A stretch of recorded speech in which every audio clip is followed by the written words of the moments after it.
Now we're going to do our second example problem involving an object moving with a constant acceleration. Now, if you come over here, you can see that I have added a couple equations to the list of equations that we can apply to an object moving with a constant acceleration. So just as a quick reminder, the idea is we have an object moving with a constant acceleration. There are two different times indicated. So at the first time, we have time t0, position x0, velocity v0. And then at the second time, time 1, position x1, velocity v1. The time interval between these moments is delta t equals t1 minus t0. And now we have a list of 5 equations relating the kinematic variables at the later time to the kinematic variables at the earlier time. Now, I want to mention these new equations we have here. So equation 4 here is a particularly useful equation because notice nowhere in equation 4 do we have any reference to the time. Equation 4 relates the final velocity to the initial velocity using just the acceleration and change in position. There is no reference to the time. So if we ever have a problem where we are interested only in positions and velocities, but not the time, it's always good to check this equation out and see what it can do for us. And then we have equation 5. Now, equation 5 says change in position equals change in time times the average of the initial and final velocity, right? This equation here is the average of the initial and final velocity. So change in position equals change in time multiplied by the average of initial and final velocity. Okay, so let's look at this particular problem. We have a driver traveling on a straight road at 65 miles per hour. And I said that this driver can decelerate at 7 meters per second. Now, this would be a typical deceleration if you're driving down the freeway and you have to slam on the brakes for an emergency stop. However, you're only likely to have a deceleration something like this under ideal conditions, good tires, dry road, and so forth. Anyways, the driver is driving along, and somewhere ahead he sees a stopped truck. So he hits the brakes, and he needs the car to come to a complete stop before he hits the truck. So we want to figure out what distance in meters is needed to make that stop safely. We're also going to figure out the distance that the car would need in units of car lengths in order to stop safely. Now, what I would like you to try and do here is ask yourself, if this was you driving down the freeway at 65 miles per hour and you saw a truck stop ahead of you, what distance would you need measured in car lengths in order to make the stop safely? After we've calculated the distance in meters needed to stop safely, we're going to calculate the distance in car lengths needed to stop safely. Once we do that, you'll be able to answer for yourself whether you would have been able to stop safely in whatever distance you had in mind. And if you couldn't stop safely in that distance, that's something to think about next time when you're driving on the freeway.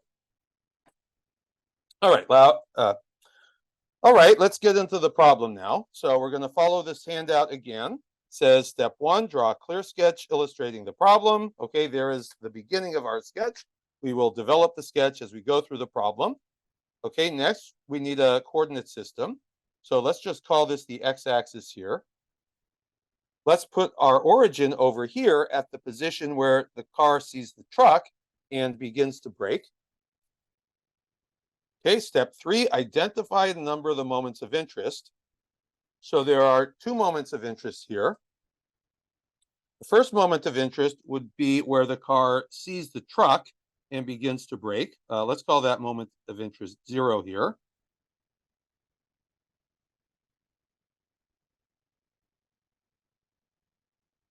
And then moment 1 would be where the car stops, hopefully before hitting the truck.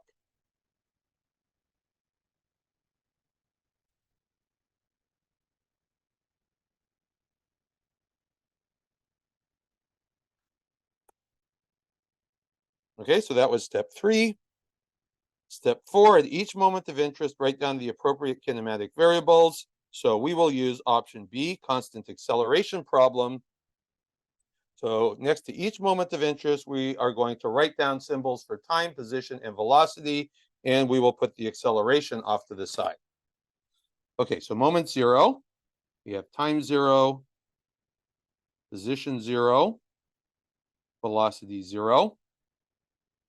And at moment 1, we have time 1, position 1, velocity 1. And let's put in the acceleration down here. I'll just write A equals blank. Okay, now I would encourage you to go through on your own, putting in whatever values you can put in just by reading through the statement of the problem. And then once you've had a shot at that, rejoin the video. Okay, so the car starts from the origin, or rather we put moment 0 at the origin. So x0 is 0. We haven't specified the time when the car starts to brake, but it seems convenient to set that to 0 as well. The initial velocity is 65 miles per hour. And of course, we never want to work in silly units like miles and hours. So we're going to convert that to meters per second. And this is a conversion I demonstrated in the previous video. So I'm going to just skip that here and put in the value in meters per second, 29.05 meters per second. Okay. Now, as far as the acceleration, the car is moving to the right and getting slower, which means that the acceleration is in the opposite direction, back to the left. Now, our positive direction is right. So if the acceleration points to the left, then our acceleration would be a negative value, in this case, minus 7.00 meters per second squared. Okay, now, as far as the kinematic variables at moment 1, the only one that's given is velocity 1, which would be 0, because we are hoping that the car was able to stop safely. Okay, so that was step 5, actually. Okay, now we want to figure out which equations we're going to need to actually solve the problem. So the thing we're looking for here is actually x1. So go through the list here and see if you can find an equation in the list where x1 appears and everything else is known. And if you can find such an equation, then solve that equation symbolically for x1. And then after solving symbolically for x1, put in numerical values along with units, and then calculate both the numerical value and unit of the answer. Okay, so I hope you've given this a shot on your own. So you may have noticed that equation 4 is the equation we're looking for. So in equation 4, x1 appears, but everything else is known. So I'm just going to copy equation 4 over here. So equation 4 tells us v1 squared equals v0 squared plus 2a x1 minus x0. Now in this equation, what is 0? v1 is 0, x0 is 0. So we're going to solve for x1 now. Move v0 squared to the left where it picks up a minus sign. And after moving v0 squared to the left, bring that 2a down into the denominator. So I now have minus v0 squared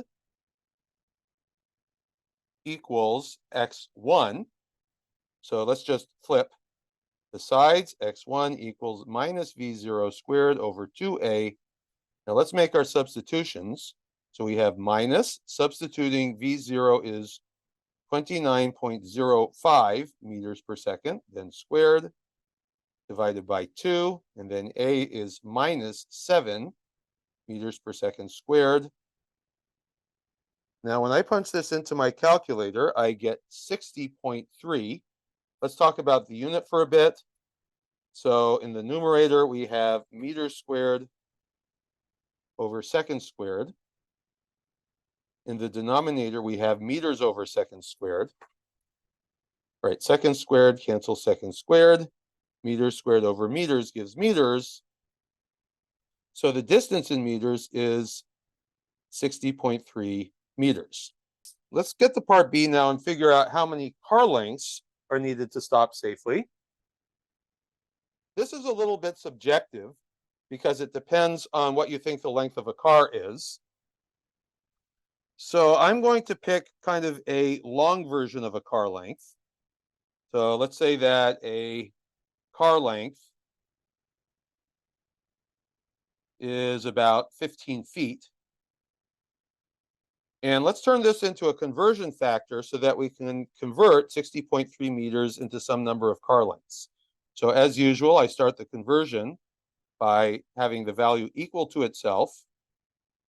Now I want to get meters into feet. So the conversion from meters to feet is that 1 meter is equal to 3.281 feet. Okay, now to go from feet to car lengths, I'm going to put 15 feet down here and a car length up here.